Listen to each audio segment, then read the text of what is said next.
आखिरकार राजस्थान में लोकतंत्र बच ही गया। इस लोकतंत्र को बचाने में कई लोग दिन रात जुटे रहे। लोकतंत्र किसी एक की नहीं बल्कि सबकी मेहनत से बचा है। लोकतंत्र तो बचना ही था, सो बच गया। अच्छा हुआ कि विधानसभा से बाहर बच गया, नहीं तो अंदर बचता ही नहीं। कई बार तो राजनेताओं के मुंह से लोकतंत्र के लिए निकली बातें बेईमानी सी लगती हैं। ऐसा लगता है कि किसी को लोकतंत्र की चिंता ही नहीं, लेकिन ये लगना भी कोई लगना है। गलत साबित हो गया। आखिरकार नेताओं ने ही अपना राजनीतिक कौशल दिखाते हुए लोकतंत्र को बचाया। कभी कभी लगता था कि अन्ना हजारे की कही हुई एक एक बात सारे नेताओं की बातों पर भारी है। अन्ना हजारे कहते हैं कि सत्ता से पैसा और पैसे से सत्ता ही राजनीति का उद्देश्य हो गया है, लेकिन ये भी गलत साबित हो गया।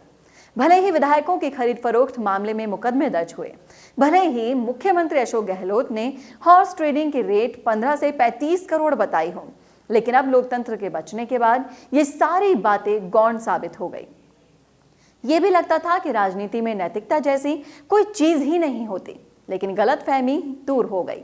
अब नई बात समझ में आने लगी है कि राजनीति ही नैतिकता को तय करने लगी है। नैतिकता क्या होगी, कब होगी, किन स्थितियों में उसे कैसे समझा जाएगा, ये सब राजनीति ने तय करना शुरू किया है। इसलिए राजनीति के अनैतिक होने के बाद स्वतः ही खारिज हो जाती है। राजस्थान में सियासत के नाम पर जो खेल चला, या दूसरे शब्दों में नंगा नाच चला, वो बात भी गलत साबित हो गई। असल में वो तो लोकतंत्र को बचाने के लिए ईमानदार प्रयास था। जरा सोचिए, किसके लिए चला? इसका जवाब है सिर्फ और सिर्फ भोली, नासमझ और कमजोर जनता के हितों की रक्षा के लिए चला। लोकतंत्र बचाने के इस महासमर में 5 खेमे साफ साफ नजर आए।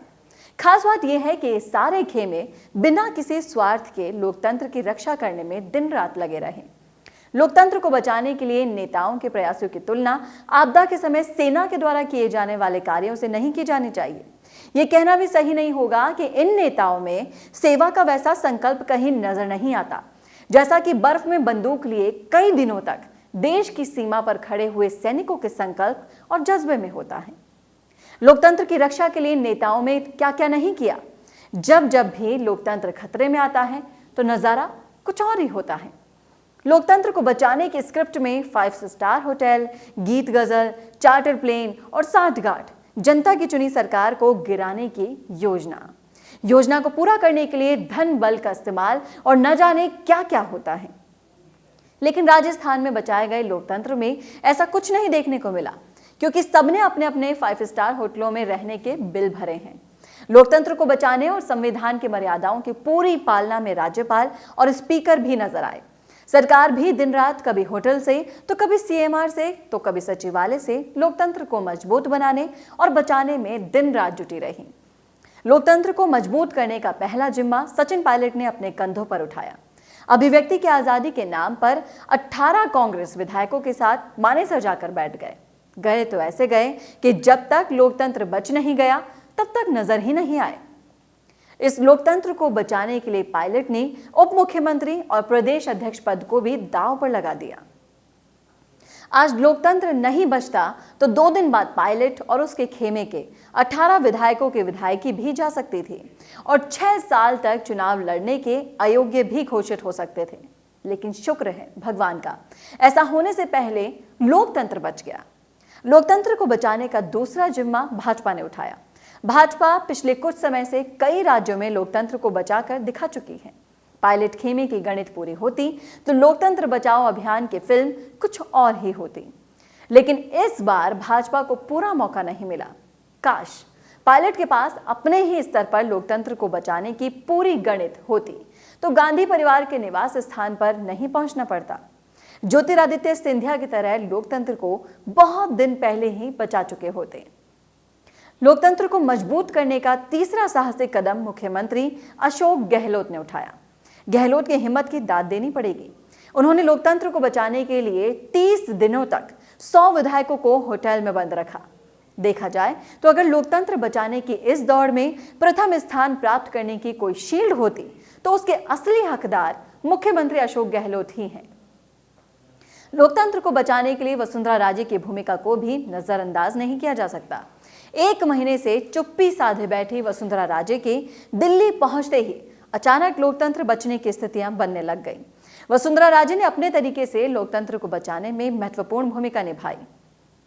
भाजपा के सतीश पूनिया, राजेंद्र राठौड़ और गुलाब चंद कटारिया ने भी अपने अपने हिसाब से लोकतंत्र बचाने के लिए अर्जेंट चार्टर प्लेन से भाजपा के कुछ विधायकों को गुजरात भिजवाया।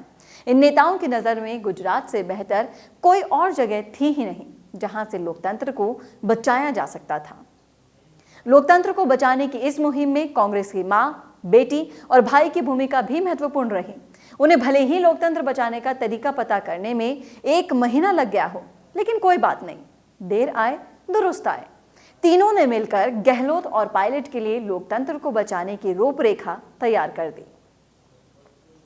1 महीने तक कई खेमों द्वारा लोकतंत्र को बचाने के लिए चलाए गए अभियान के बाद आखिरकार लोकतंत्र बच ही गया। हालांकि जानकार कह रहे हैं कि इतने लोगों के प्रयास के बाद भी लोकतंत्र पर संकट के बादल पूरी तरह छटे नहीं हैं। लोकतंत्र को मजबूत करने और जनता के हितों के लिए इन सभी ने जो प्रयास पिछले 1 महीने में किए हैं, ऐसे सराहनीय प्रयास आगे भी हमारे सामने आते रहेंगे।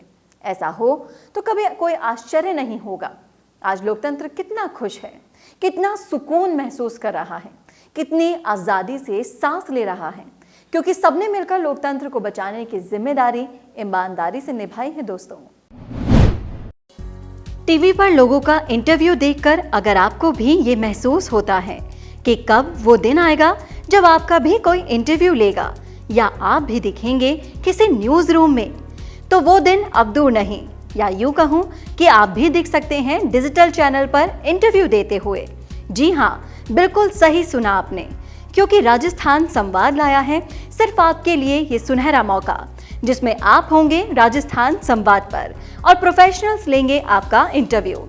राजस्थान संवाद है प्रदेश का सबसे पसंद किया जाने वाला डिजिटल न्यूज चैनल, जिस पर है 1,80,000 से भी ज्यादा लोग और जो लगातार बढ़ रहे हैं।